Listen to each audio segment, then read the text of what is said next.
बाजार में पोस्टर लगे हुए थे और उसमें हमारे भारतीय जनता पार्टी के बड़े नेताओं की तस्वीरें भी साथ में थी। तो बड़ी असमंजस की स्थिति है कि सरकार भारतीय जनता पार्टी की, और वो भी अगर धन्यवाद कर रहे हैं तो भारतीय जनता पार्टी के नेताओं का कर रहे हैं, लेकिन अगर नुकसान हुआ है तो केवल और केवल डीडवाना की जनता का नुकसान हुआ है जीतू जी के हारने की वजह से। एक और भी बहुत बड़ा भ्रम फैलाया गया था, जिसके बारे में श्याम प्रताप जी ने भी पहले इशारे में बोला, जीतू जी ने भी इशारे में बोला, पर मैं थोड़ा खुले रूप से बोलना चाहूंगा। देखो, एक सामाजिक समरसता का एक हिसाब होता है, और डीडवाना में कई ऐसे नेता हैं जो आपसी जो एक ताना बाना होता है सामाजिक रूप से, उसमें दरारें पैदा करके और अपनी राजनीतिक रोटियां सेकते हैं। और उसका जीवंत उदाहरण आपको पिछले कुछ दिनों में, और ये चिंता का विषय है, चाहे लाडनू हो चाहे डीडवाना हो, आपको ऐसे उदाहरण देखने को मिले। अभी कुछ मेरे समाज के लोग यहाँ पर आए थे, आकर के मुझे एप्लीकेशन दी। पहले कभी नहीं मिले थे मुझसे, आकर के बोले कि साहब हमारे गांव में एक समस्या है कि पानी की टंकी GLR बना हुआ है लेकिन उसमें पानी नहीं आता। पानी की बोतल में सैंपल लेकर के आए थे कि कड़वा पानी है, आप पी करके देखो कितना कड़वा पानी है। तो मैंने कहा भाई कभी जीतू जी के सामने गए आप समस्या को लेकर? तो बोले नहीं जी, आज पहली बार ही आए। तो कहीं ना कहीं शायद विधानसभा चुनाव में उनकी आस्था कहीं और रही होगी और उनके मन में शंका होगी कि आप जाएं तो किस मुंह से जाएं। लेकिन बड़प्पन है जीतू जी का, यहाँ पे मंच पर बैठे उनको बोले जो कर्मचारी है यहाँ पर आए हुए ठीक है आप रुकना, इस मीटिंग के बाद में मैं आपकी बात करा दूंगा। और उन्होंने उसके बाद में कर्मचारी जो थे उनको बुला लिया, उनको अधिकारियों को बता दिया कि उस GLR में पानी डलवाओ और अगली वाली जो भी बजट आता है उसके अंदर कम से कम टूटी से उनके पूरे घरों के जोड़ने की जो व्यवस्था है वो करें। तो यदि हम कहीं ये शंका रख के अपनी बात रखते ही नहीं अपने जनप्रतिनिधि के सामने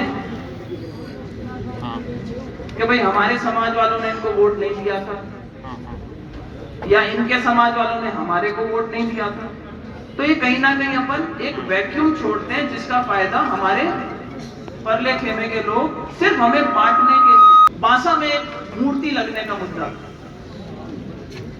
ऐसा नहीं है कि बड़े नेता जब यहाँ पर आए तो उन्होंने कोई बहुत अच्छा कोई विवाद का कोई सुलटारा करा आकर के और केवल मात्र प्रशासन को ये कह करके गए कि जो मूर्तियां जहां लगी हुई है वो वहीं लगी रहेगी। तो भाई उनको हटा कौन रहा था? पहले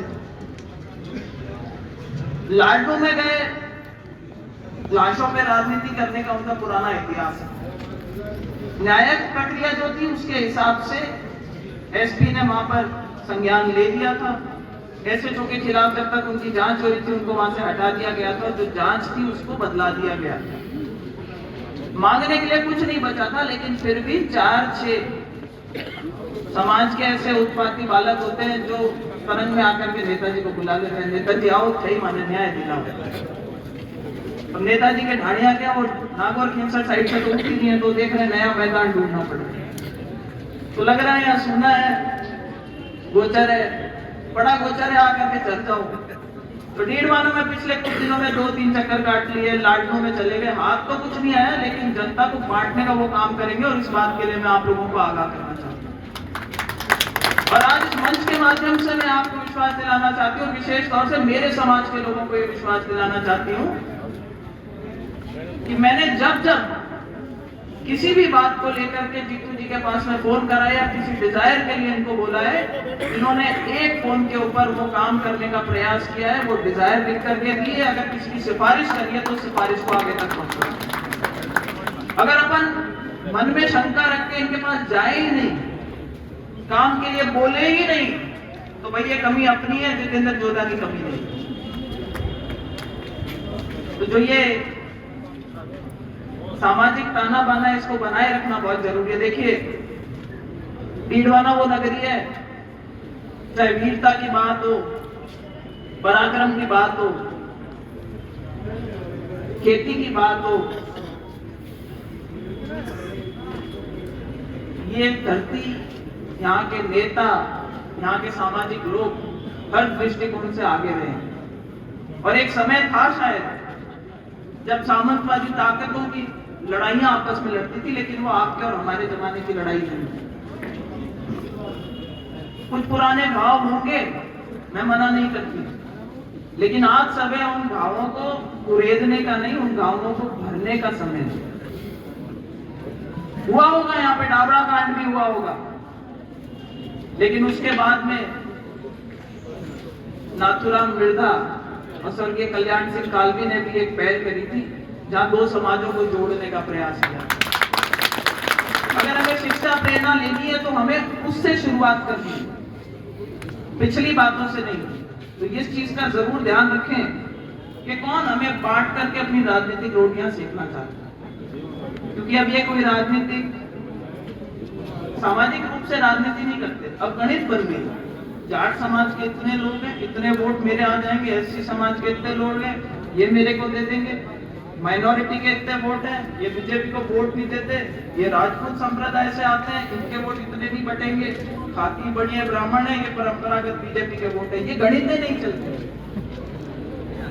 आज अगर जितेंद्र जोधा जी एमएलए बनकर के जाते तो मुझे पूरा विश्वास है कि भाई 36 कौम की जो व्यवहारिक बात होती है उसको पहुंचाने का प्रयास करते। जब हार गए चुनाव और इतनी मेहनत कर रहे तो जीतने के बाद कितनी मेहनत करते, इसका अंदाजा आप लगा सकते हैं। तो ये शुरुआत कहीं ना कहीं जनता को ही करनी पड़ेगी। क्यों? क्योंकि लोकतंत्र में वो ताकत आपके पास। एक बात मुझे और भी अटपटी लगी थी, जिसको भी इस मंच के माध्यम से मैं आपको कहना चाहूंगा। पिछले 2-1 दिन से एक वीडियो बड़ा वायरल हो रहा था।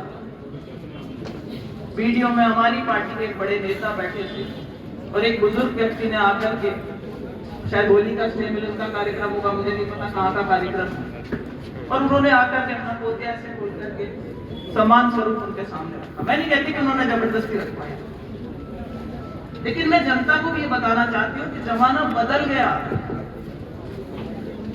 आज आपको किसी के सामने अपनी पगड़ी, सम्मान स्वरूप आपके सर पे जो पगड़ी है उसको किसी के सामने रखने की जरूरत नहीं है। आप हम लोगों से, हम नेता हैं, हमसे हड़का के काम करवा सकते हो। आप लोग मालिक हो, हम लोग आपकी दी हुई ताकत पे मंचों पे चढ़ते हैं, ऊंचे पदों पे जाते हैं और सरकार में आपके काम कराने का प्रयास करते हैं। और मैं उन नेताओं से भी निवेदन करूंगी कि जमाना बहुत बदल गया। शायद कुछ परंपरागत तरीके के लोग जो पुराने रह गए होंगे वो पुरानी परंपराएं जारी रखना चाहते हैं, लेकिन उनको रोकने का भी जिम्मेदारी हमारी बनती है। तो एक नई शुरुआत करनी पड़ेगी हमें, चाहे वो डीडवाना हो, चाहे वो नागौर हो, चाहे वो पूरा मारवाड़ हो। मेरे सामने वाले नेता अक्सर एक भाषण दिया करते हैं और यहीं के आपके नेता का नाम लेते हैं। वो अब इस दुनिया में नहीं रहे, इसलिए मैं उनके बारे में कोई वैसी टीका टिप्पणी नहीं करना चाहता, लेकिन वो ये कहते हैं कि भाई मैं और रूप जी गए थे और जाकर के इस ज्योति को टिकट दिलवा करके लेकर के आए।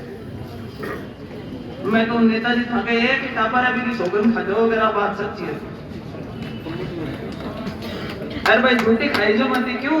क्योंकि वो आशु है, बेटी को ब्याह हुई जगह मत हुआ, वहां के भी एक बेस की तो हर कर ही सका, भाई एक बेस को माने दे, तो झूठी सौगंध तो खाई जो मत। ऐसा ही बात बता दो कि अगर इसमें कोई एक पैसे की भी सच्चाई है, जनता को बरगलाना, ये कहना कि तुम्हें लड़ना सिखा दिया, कि मैंने 4 चुनाव हरा दिए, इसको हरा दिया, उसको हरा दिया। नेताजी, आपने पिछले 20 साल में ये पहला चुनाव है जो अपनी पार्टी में अपने दम पे लड़ा था, और आपने क्या पूरी खाई है ये आप खुद देख लोगे।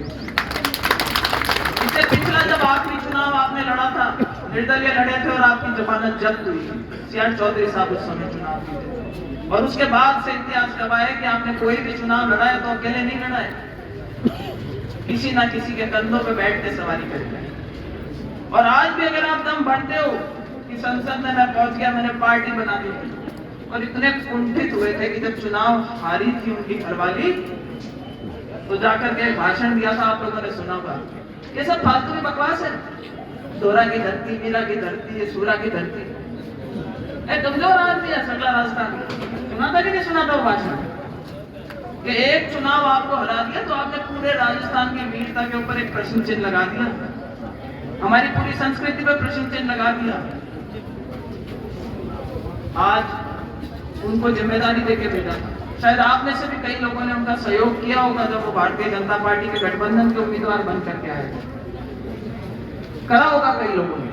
ठीक है, गठबंधन का धर्म था, आप लोगों ने भी निभाया, लेकिन उनका धर्म बनता था कि जब किसानों का मुद्दा आया था तो नरेंद्र मोदी जी से और अमित शाह जी से नाता तोड़ करके और अशोक गहलोत जी के सीधे शरण में भागे।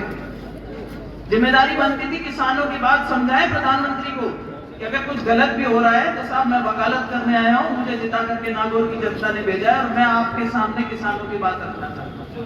लेकिन वो मौका ढूंढ रहे थे, मौका परस्त थे, और गए भी तो किसकी शरण में?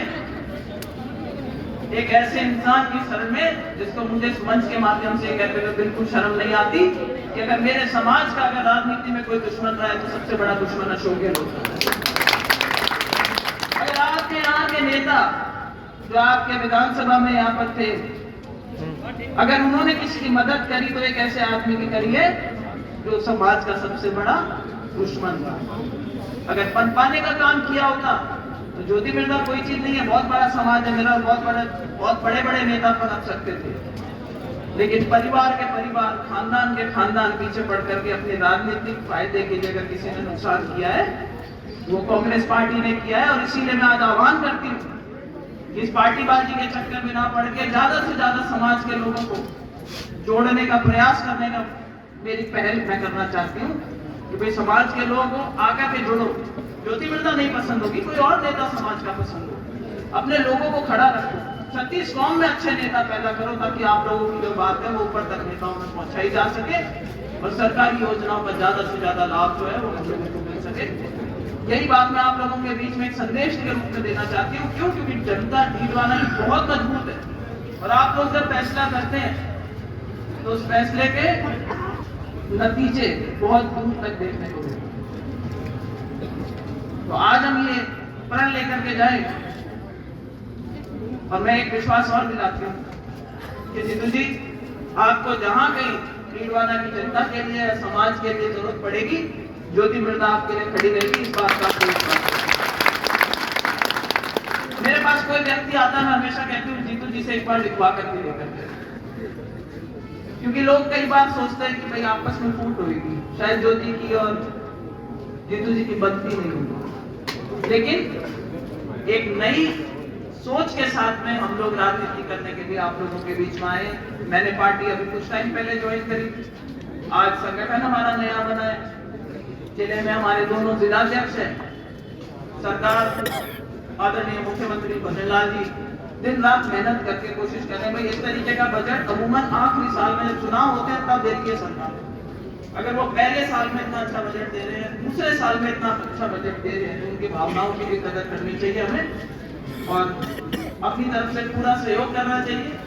आगे जो परिसीमन के बारे में जिस तरीके की कई आशंकाएं जताई मेरे सामने भी लोगों ने आकर के शायद कोई राजनीतिक या सामाजिक रूप से कोई अपने अलग तरीके की भावना रखते हुए शायद परिसीमन किया जाएगा। मैं पुनः आप लोगों के बीच में कहती हूँ, मेरे पास में कम से कम 5 बार फोन कर चुके हैं कि अगर आपके पास कोई प्रस्ताव आए हैं पंचायतों के लिए तो ज्योति जी आप मुझे बता देना, आप उनको साथ में लेकर के और कलेक्टर साहब में वापस। भाई अगर किसी की भी जब कलेक्टर साहब निकालने आपत्तियों के लिए अगर आप लोगों की कोई भी सुझाव होंगे, कहीं किसी की समस्याएं होंगी, उनको आगे रखने चलेंगे। इसलिए आपसे बात करना मैं प्रयास करूंगी कि अपने लोगों का ज्यादा से ज्यादा फायदा हो सके, परिसीमन एक न्यायिक रूप से हो सके, ना कि सिर्फ राजनीतिक दृष्टिकोण को देखते हुए करा। ज्यादा से ज्यादा पंचायतों का विकास हो, शहर का विकास हो। आप नया जिला बने हैं, आप यहाँ पे बहुत तरह तरीके के विकास कार्य होंगे, अच्छे काम होंगे, अच्छे ऑफिस खुलेंगे। मैं आप लोगों को बहुत बहुत बधाई देती हूँ एक बार, बड़े संपन्न रूप से यहाँ पे सारे अच्छे काम हो। आगे पूरा मेरा प्रयास रहेगा। पर आज इस कार्यक्रम के और इस बजट के अंदर ढीलवाना की जनता के लिए सौगातें लेकर के आगे में अगर श्रेय किसी को जाता है तो केवल मात्र जितेंद्र मिर्धा जी को जाता है, हमारे को जाता है। उनको बहुत बहुत आभार व्यक्त करते हुए